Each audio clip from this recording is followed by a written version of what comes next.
back to Popcorn Diaries. On this episode of Popcorn Diaries, we are going to tackle what Hollywood loves to do all the time, and they're doing it especially hard this year and coming into next, and that is remakes, or reboots as sometimes it's called. So what we're going to do today is we're going to hit our personal best, and then we are going to work apart one that's just absolutely horrible, and then we're going to talk about franchises of remakes that just need to go away.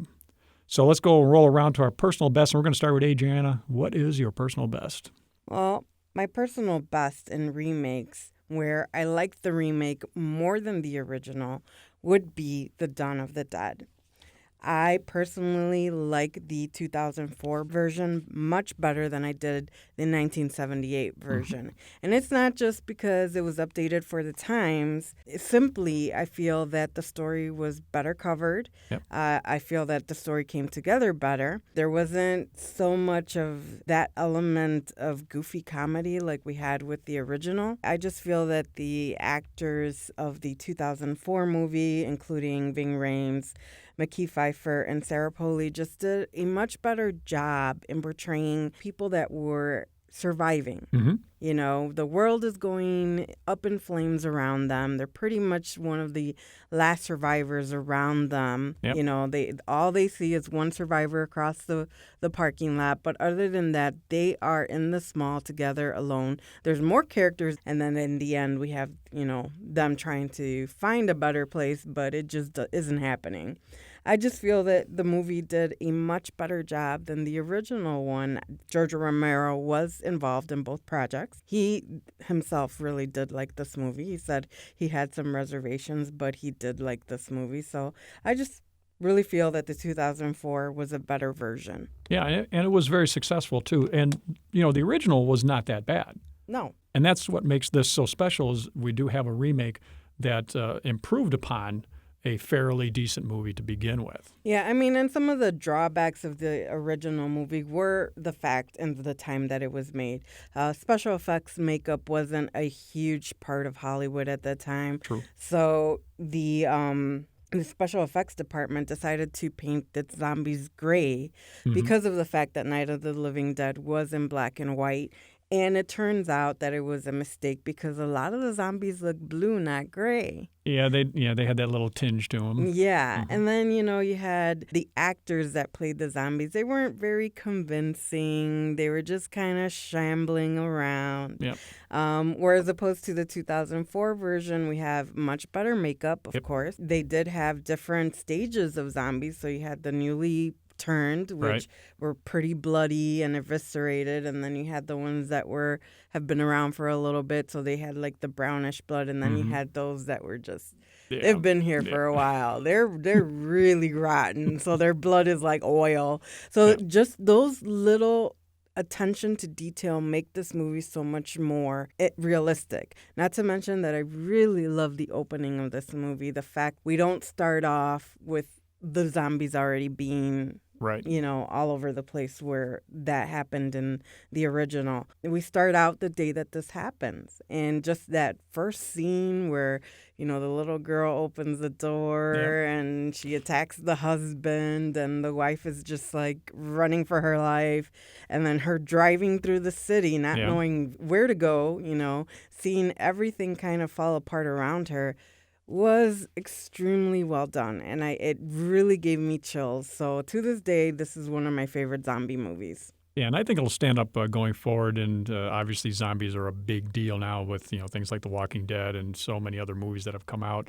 But this one still holds up. You know, a couple trivia things about this movie. Actually, they cut the budget for this movie, okay? Because House of the Dead had come out like 5 years prior, and it had gotten really soft opening numbers, and not a lot of people seem to be interested in the whole horror zombie genre. So they cut the budget to $28 million, which is a very small budget for Hollywood standards. Yeah, that's not much these days. Yeah. but it turned around and made 103 million worldwide, so definitely a big payoff for them. Zack Snyder, who directed this movie, actually picked a lot of the songs that came out for the soundtrack. He was very adamant about these songs being in the movie because the producers really did not agree with him. Oh. But I agree that the music that he chose was well thought out. So, for instance, The Man Comes Around by Johnny Cash. Yeah, Johnny Cash, He yeah. fought for that song, and it is wonderful in this. We also see one of the original actors, Ken Foree, who was in the original Dawn of the Dead. And Ving Rhames heard about this project and was right away on the phone with the producers. He wanted to be part of this project. I agree with you on the music. Whenever I hear The Man Comes Around by Johnny Cash, I instantly think of Dawn of the Dead, and I just, get the willies. So, excellent choice. Excellent choice. So what was your choice? This is tough. This is, out of all the Popcorn Diaries that we've done, this is one of the toughest ones to pick because there are so many good ones out there. The Ocean's 11, True Grit, Titanic, of course, all absolutely fabulous remakes. But I had to just dig down and say I'm going to have to go with the reboot of Star Trek. Okay, yes. Yeah. Now, granted, this is something that started as series and then turned into movies, and we all know how wonderful the original movie run was back in the day. Hit and And miss. then, they went ahead in 2009 and they rebooted it with a whole new cast. And I just think that just started it all again. And what a fantastic movie that thing turned out to be. It did. It was a fantastic movie. And what big shoes to fill with the roles of Captain Kirk and Mr. Spock. So, yeah, I can and with those original characters, those are part of our DNA at this point. Yeah. So that's almost sacred ground to trample on, if you will. But they went out there, they did it. The cast is absolutely spot on. They could not have done any better. Chris Pine, of course, Zachary Quinto. Leonard Nimoy makes his appearance, to bridge, good thinking there. They bridged the whole deal by bringing him in there. It was a great decision, seeing that, this was towards the end of his career. He just passed away recently, as we all heard. Yeah. So very sad to lose this iconic character. But glad to see that they at least included somebody from the original film. Yeah, because there was a lot of talk like, where's Kirk or some of the others, they really could have written in just about anybody. True. Because Hollywood loves to do that, break all the rules and bring somebody back from the gone and dead and whatever like that. But they chose Spock. I agree with you. It was the best choice to go with. And the other supporting cast, people like, Carl, who did Bones, and, Scotty, of course, with the Simon Pegg. Unbelievably great job. Oh, I love him in that role. Just the mix of anything less than spectacular visuals would just not describe this movie. They really pulled out all the stops on that. But, there's genuine humor in here. The story is so strong. There is real evil in this. It's a perfect mix. Perfect mix. They did a great job. I think they did an excellent job of getting together this ensemble cast, because there has to be some form of cohesion between all of them. And if there was animosity and tension between the characters, it would stand out on film. And the fact that all these characters mesh so well together is what brings the story to life. Yeah, and every time I see Chris Pine, even now, when he's in something else, I can't, it's already getting typecast in my brain that, that this is Kirk, because the beginning of that movie is so strong, showing him as a little kid in the Corvette and running it off the, the edge of the cliff. And then as they get into the story, he's just a rebel. Yes. And they did such a great job of establishing very quickly and very convincingly just what kind of person this is. Yes. And from there, he just takes it through the entire movie the same way. We see a human side to Spock, with having a bit of a relationship there, which and even then there's humor thrown in on top of that. Yes. And I think that's one of the things that I really like about this new series is that it has brought these characters more to life by giving us more of their backstory that we may have not even, learned from the TV series. True. Absolutely. They tied that in very, very well. And I can't think of anything I would improve upon on that movie. And even the sequel after that one, they did a good job on. And they did. And I hope this franchise continues to be as strong as the first two movies are. So then after this, we picked a movie okay, that we thought the remake was just a disaster. Now, we couldn't agree on a particular movie because we had to have seen the original, had to have seen the remake, and we both had very different opinions. So we decided to do our old standard, which is pick it from a hat. Pick it from a hat. And of course, Joe won. Ah, Joe has just got the luck of the draw these days. So the movie that we ended up choosing was The Day the Earth Stood Still, which was first originally made in 1951 and then was remade in 2008. So why don't you kick us off, Joe? Talk about why you picked this one. What's not to love about this movie? 1951, and you've got to remember that time frame here in America. There was all this alien stuff going on, and there was technology, of course, because World War II had ended a few years before. And everybody was flying saucer crazy. So the timing could not have been any better. It's shot in black and white. They do just an incredible job with the cinematography on this and shadowing and building tension. Almost every scene is almost nighttime or dark, so they don't spend much time in daylight, if you will. So it's always kind of got a creepy feel to it. And out of the middle of nowhere, the thing just opens up with a flying saucer landing, and they waste no time. Out from the flying saucer comes Klaatu. And he's just like us, which makes no sense. You would think it'd be some green guy from Mars or something like that. That's what everybody expected. That's what everyone expected. So perfect way to get this story rolling. But just right behind him is, of course, his killer robot, Gort, who comes out just moments later. And now we know that we're in for serious trouble, that life is about to change. And there's all this hysteria. And the funny thing is, he just kind of melds in to the rest of society to see what it's all about, and ends up renting a room at this real nice boarding house. Yes. And everything's okay, and everyone's talking about the spaceman, and they're looking for him, and they can't find him, and there's all these people in the militaries running around and everything like that. It's just such classic 1950s type of space movie. Other famous actors of the day were in this movie. Patricia Neal, for one. We got Hugh Marlowe was in it. Sam Jaffe, of course, playing the professor.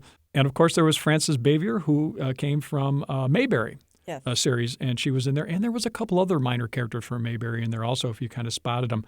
The story goes on. It's basically the message of stop all this nuclear testing and everything like that, or we are going to wipe out the Earth.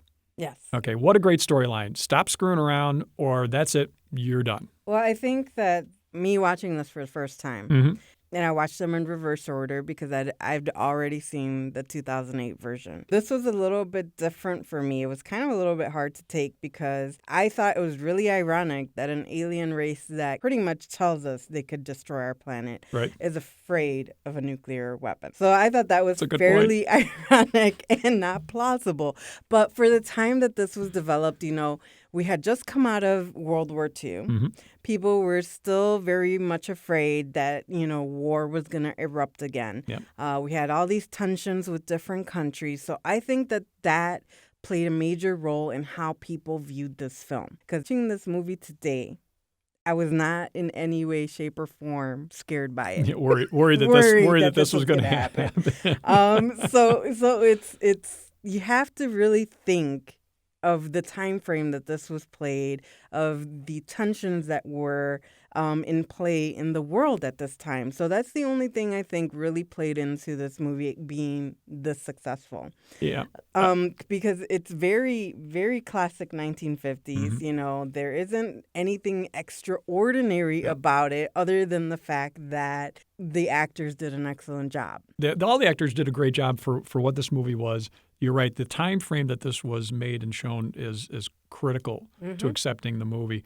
But you're absolutely right. It's not without its little flaws here and there. There are many. So you've got this huge, flying saucer parked in the middle of Central Park, and they have two guards guarding it. Exactly. That's it. And the robot's still standing there, by the way. Yes. Okay, which we know can destroy the entire world. Yes. Okay, so we'll put two of our good guys on there. Not to mention, you have to look at these things and kind of take it with a grain of salt. Some of the things that I didn't like about this movie, being a woman, was really the patronization of women. Yeah. It was so hard to take that. There's a little bit of that in there. Yeah, definitely. Let me just pat you on the head. You don't know what you're talking about. The fact that the boy is so impressed because his mother's a secretary. The fact that she's got to build up the courage to say these 3 words to this robot, Mm-hmm. and she loses her courage a little bit, and then she screams, falls, Right. and then she kind of builds up the courage after that. It was just a little hard to take. And I know this was the acting style of the 1950s. The women had that scream down. You know, Mm-hmm. all actresses of that time They knew did. how to scream and faint. Yep. So she did that fairly well for that time, but it's not realistic for something that I would agree with today. Yeah.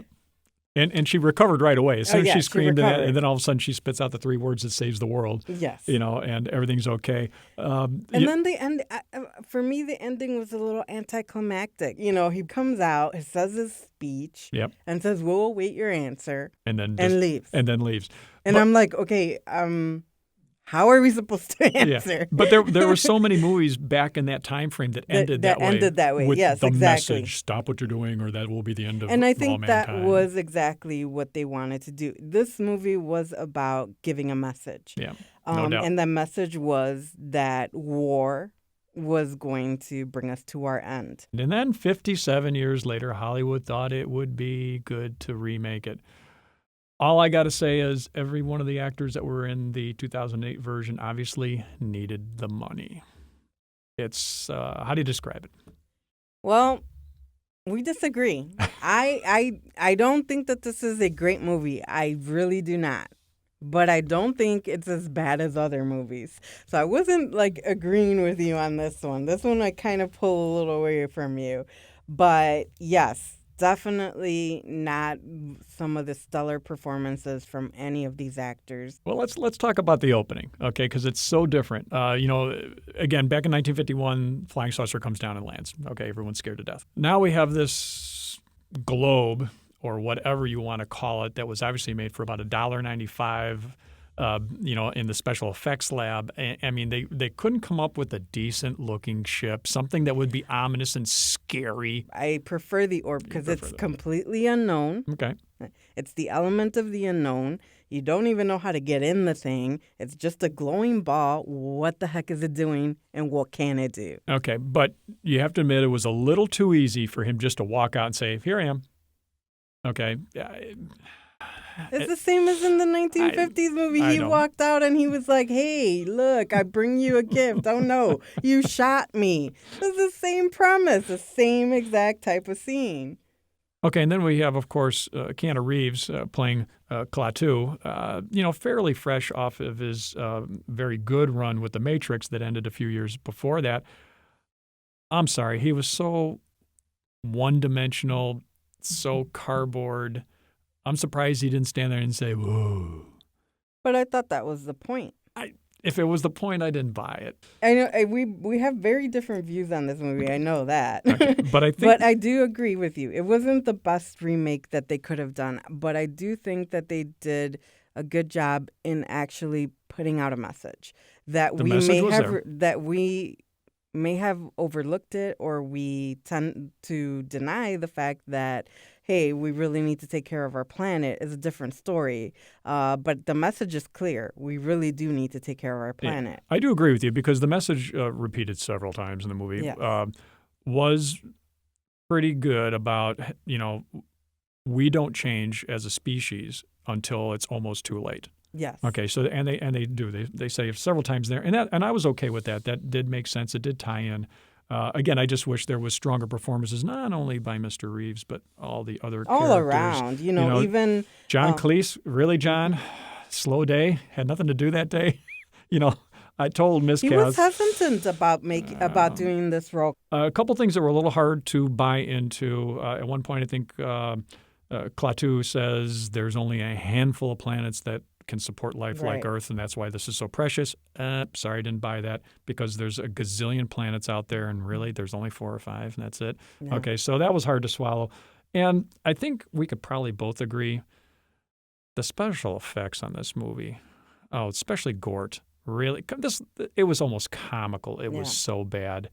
It didn't even look like they spent any time and effort to try to make this tie into the production value of the rest of the movie. True. And that was disappointing. He was too easy to capture. They put him in this big facility. And then when they have no other way to deal with this, they make little nanomite things out of it and it starts eating up the planet. Yeah, I mean, if they would have used Gort to destroy the planet, it probably would have been. I'm not sure if it would have been better because it kind of would have made me think more along the lines of War of the World. I think they could have done something new and innovative, and they just took the easy route. I think they ran out of money. Doesn't seem that anybody really brought anything new to the table, and that kind of made me a little angry with this because this could have been a lot greater. We wanted to talk about some franchises that we feel really need to take a break. So why don't you give me your run through? I'm going to say it. Everyone's going to hate me. Iron Man, give it a rest. Dare I say Planet of the Apes. It's time to let it go. End with a bang. Yep, let it go. And with a bang. And my third and final franchise choice, and please don't send me emails on this, folks. The new Star Wars movie better be absolutely fantastic. Yes. And if it's not, then bury it. We are done. As for me, I have quite a list. Paranormal Activity. Yep, definitely. The Godzilla franchise. Oh, yeah. Well, After 29 films, I think it's time for a good 30-year hiatus. The Transformers franchise. Yeah. It really needs to stop. Next time on Popcorn Diaries, we are going to be reviewing Mel Brooks films. Thank you again for joining us on this episode of Popcorn Diaries. As always, I'm Adriana. And I'm Joe. And this was Popcorn Diaries.